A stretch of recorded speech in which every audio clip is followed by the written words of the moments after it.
Will modding games or creating fan-made games help your game dev career? Well, there are a lot of examples to show that it could be one of the best starting paths for a game developer. Not long ago, we released an episode where we looked at some awesome games that started as mods or fan-made creations. Because of your awesome response and interesting suggestions, we've decided to do another episode about this topic. Not every game out there starts this way, but we'd love to see even more of these success stories happen. So, why take this path? For starters, the learning curve with modding or fan-made creations is much softer. There are already tutorials and assets at hand, so you don't have to start from scratch. Want to mod a game? Some devs offer the tools and assets to do it. Want to recreate a game you love and give it your own twist? Chances are, someone's already done a video about how to recreate that game and its mechanics. Additionally, this is a great way to connect with other devs and studios in the industry. If your mod or fan creation is polished enough, you'll see your network expand in no time.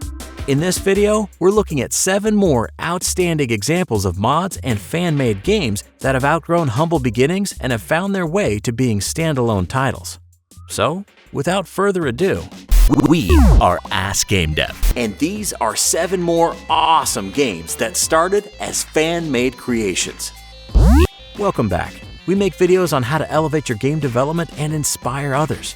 If after watching this video you want to continue the game dev conversation, check the video description for a link to our Discord server. We're now making fresh Ask Gamedev content on all of the major social networks, so be sure to check us out there too. First on our list, we've got DayZ, an Arma 2 mod created by Dean Hall. DayZ proposes a very realistic survival take on the zombie apocalypse genre. Players need not to just survive zombies hunting them, but also a wide array of naturally occurring obstacles like hunger, thirst, disease, infections, broken bones, shock, blood pressure-related symptoms, and more. Players can survive by teaming up or turning against one another at any moment, reacting to the environment in real time. DayZ was created by making the use of an Arma 2 modding tool, released by Bohemia Interactive, developers of the Arma series. When he created this mod, Dean was actually an employee at Bohemia Interactive, and he was actively working on the development of Arma 3. Based on his past experiences as a soldier in the New Zealand Army and an especially stressful survival exercise he had to endure, he created a game mechanic that was not forgiving to players and tried to stress them out at every moment. His initial dream was to pitch DayZ to the army he was once part of as an alternative to the harsh training exercises rookie soldiers had to endure. The mod DayZ was released in May 2012, and in just 1 month it helped Arma 2 sell more than 300,000 copies. Due to this success, Bohemia Interactive proposed that Dean take the lead and turn DayZ into a full commercial release. The commercial development of DayZ was announced by Dean Hall in August 2012. Just a year later, in December 2013, DayZ launched onto Steam's Early Access program. It sold more than 400,000 copies in its first week, again securing the development of the game for years to come. The full game launched in December 2018 with vast graphical and technical improvements. Right before its launch, it had already sold more than 4 million copies. Next up, we've got a game that started as a mod of the DayZ mod itself. Created by Brendan Green, first called DayZ Battle Royale back in 2013, the game has evolved into what we know today as PUBG Battlegrounds. PUBG is an online multiplayer battle royale game that may be considered by most the very first fully fledged sample of the modern battle royale genre. In PUBG, players are thrown into a massive map filled with towns, roads, forests, prairies, rivers, beaches, mountains, and more.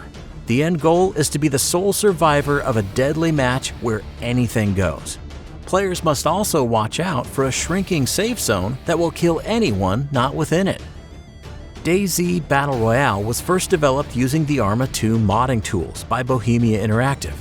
Brendan Green, aka PlayerUnknown, created the mod in 2013. He was inspired by his fascination with the DayZ mod, a sub-mod called DayZ Survivor Games, and the Japanese cult classic film Battle Royale. He started to tamper with a custom DayZ server, learning to program along the way. Eventually, he moved all his mod development to the Arma 3 modding tool. Later, PlayerUnknown was contacted by Chang-Han Kim from Korean-based dev studio Bluehole. Bluehole went all in and produced PlayerUnknown's Battlegrounds with Green and Kim as the project leads. Only a year after starting development, the game launched an early access version on Steam in 2017. After 3 days of being in early access for $20, PlayerUnknown's Battlegrounds had already sold not less than $11 million. In January 2022, the PUBG devs pivoted the game into a free-to-play model. How'd it go? Well, in May of that same year, the devs, now by the company name of Krafton, released a 2022 Q1 paper reporting a revenue of $405.7 million for the first quarter of 2022, supporting their shift in business model. Next on our list, we've got another mod inspired by a mod. Blizzard All-Stars, aka Heroes of the Storm by Blizzard. In a past episode, we looked at one of the first MOBA games, Dota, which was born within the map editing tools of Warcraft 3 Reigns of Chaos, a game by Blizzard. Blizzard All-Stars was a Dota-like custom map featured by Blizzard in StarCraft 2 Wings of Liberty. The game was first featured at 2010's BlizzCon under the name Blizzard Dota. After a legal battle with Steam, the name of the mod was changed to Blizzard All-Stars, while Steam kept the rights for the word Dota.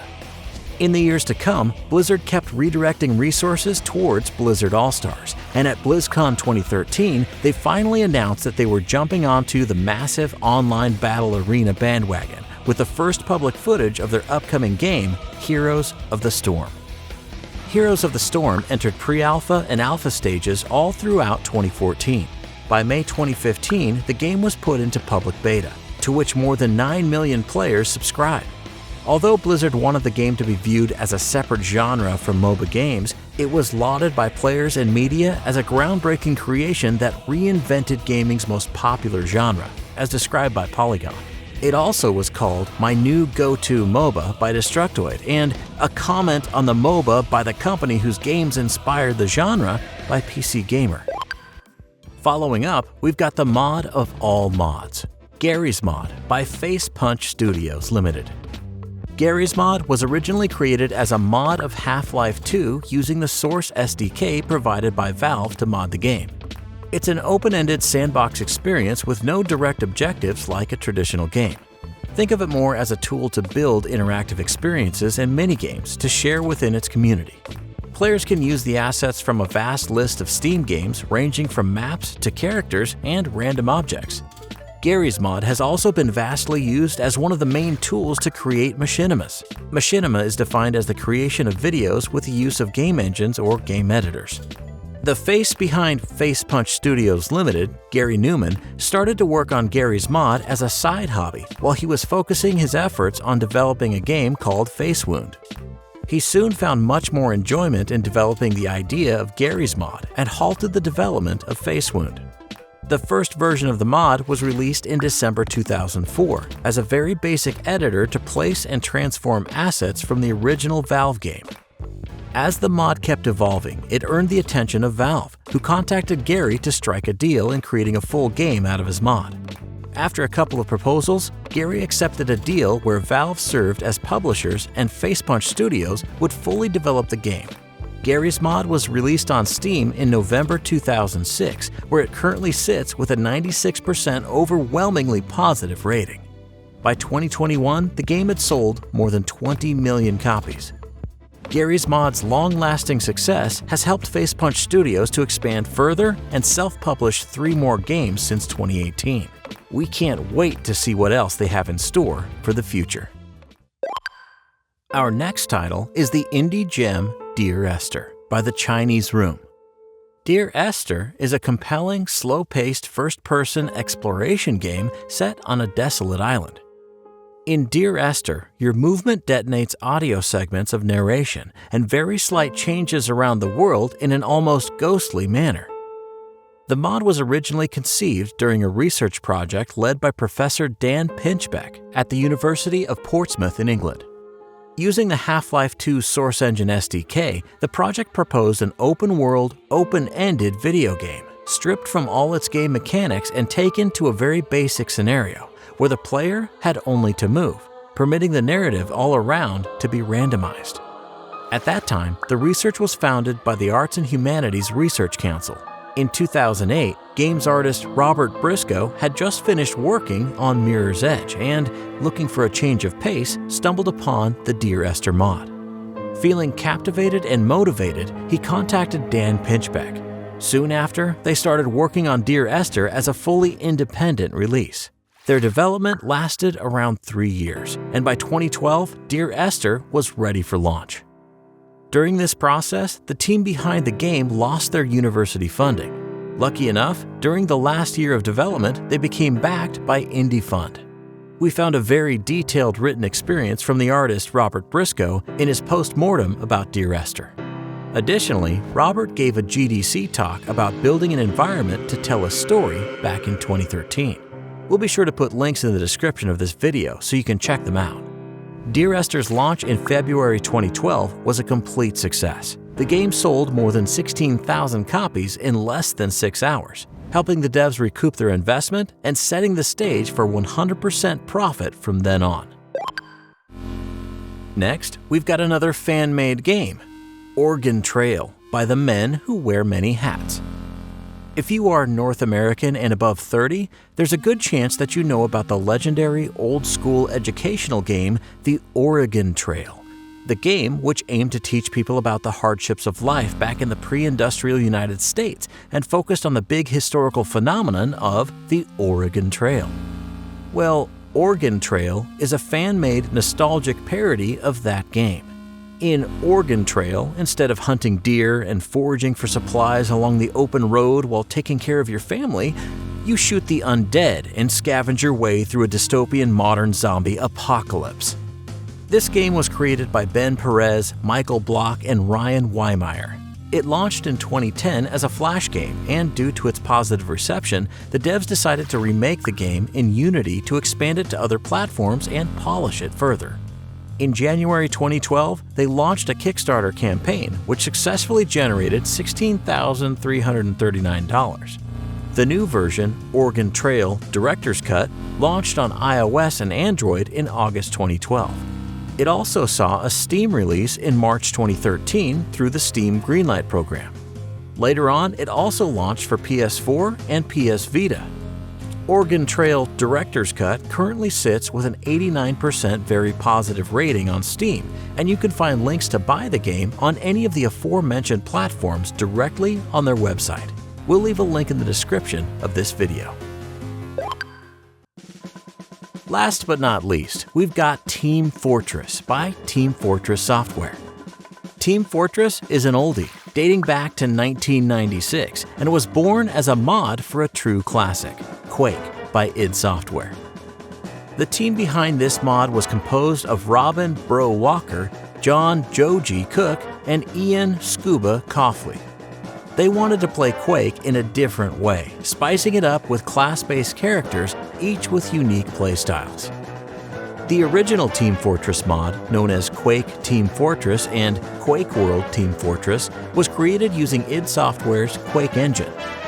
Their mod caught on with several communities. Soon after, the devs were approached by Valve, who are working on Half-Life at the moment. They agreed to rebuild Team Fortress using the brand new Source engine from Valve. This new mod caught on again, and so Team Fortress Software ended up joining Valve, starting the development of a standalone version of the game called Team Fortress Classic. Released in 1999, Team Fortress Classic is still available as of this writing on Steam, where it sits with an 84% very positive rating. During this time, the idea for Team Fortress 2 kept evolving in the background. After Half-Life 2 launched in 2004, Valve announced publicly that Team Fortress 2 would make its way to Steam in the coming years. In October 2007, it was launched as both a standalone product and as part of the Orange Box, Valve's most classic bundle, a must-have for every new Steam user. In 2011, Team Fortress 2 went free to play, and it is still going strong. As of this writing, the game has 86,283 players online right now.